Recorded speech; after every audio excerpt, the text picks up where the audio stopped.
This one's real simple. Do's and don'ts of new business. If you work at an agency, you have an agency, you're a creator, like we're all looking for new business. So I'm going to give you my do's and don'ts. This episode of Casual Mondays. First and foremost, before we get into do's and don'ts, you have to understand your average. A lot of people go by the 80-20, right? Out of 10 meetings, they get 2 jobs. So don't expect running a 10 for 10. That's kind of unrealistic. And it was a point where I flipped it. I was getting 8 out of 10 things. So I could put in some pretty high numbers. And I'm going to tell you my do's and don'ts to do that, right? Let's start with a do. First and foremost, know who you're speaking to. Like, I love when people show up to calls like, oh, I didn't know that. Like, if you're talking to a client, he's like, oh, that's interesting. I didn't know that. Like, you didn't get the business. Newsflash. Like, done, meeting over, okay? So know who you're talking to, look at their LinkedIn, do research on the company, know their last campaign, know if they're like just been acquired by a big company, do your homework.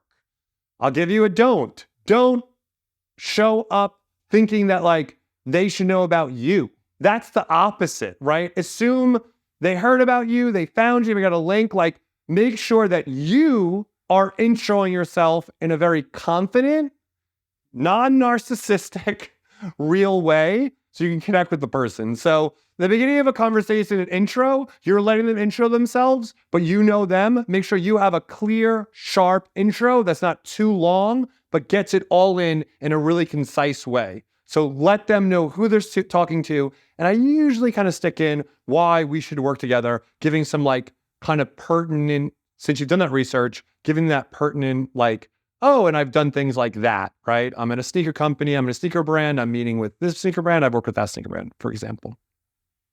Second do, you have to listen. But let me define listen, because everyone goes, oh, listen to the client, make sure not to talk too much.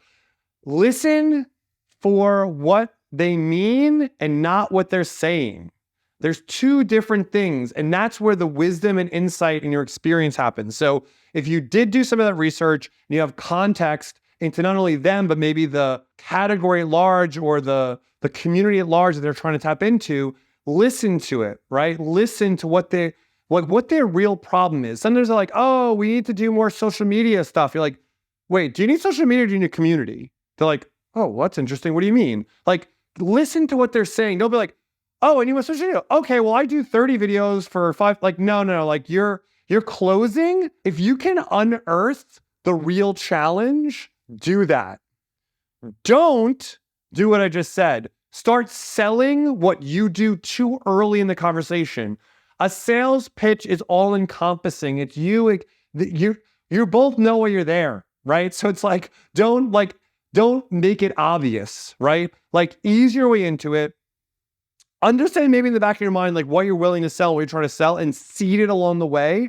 But a new business relationship is grown. To grow something, you got to get your hands dirty, plant some seeds, water it, some sunshine, and then it will grow. Third, my last do, make sure you are on that day.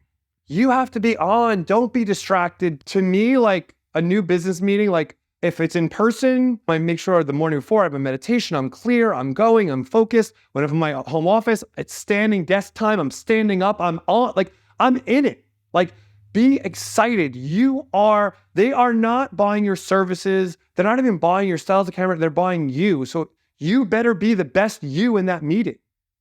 And the don't, and I'll end on this, and I don't know if I kind of would say the last but not least or last but not important, but to me, the last thing that you should always be considering when working with someone new, even if you've done the research, anything, don't assume anything. Make sure that you're present enough, but do not it's very challenging, but don't be like taking notes in a meeting.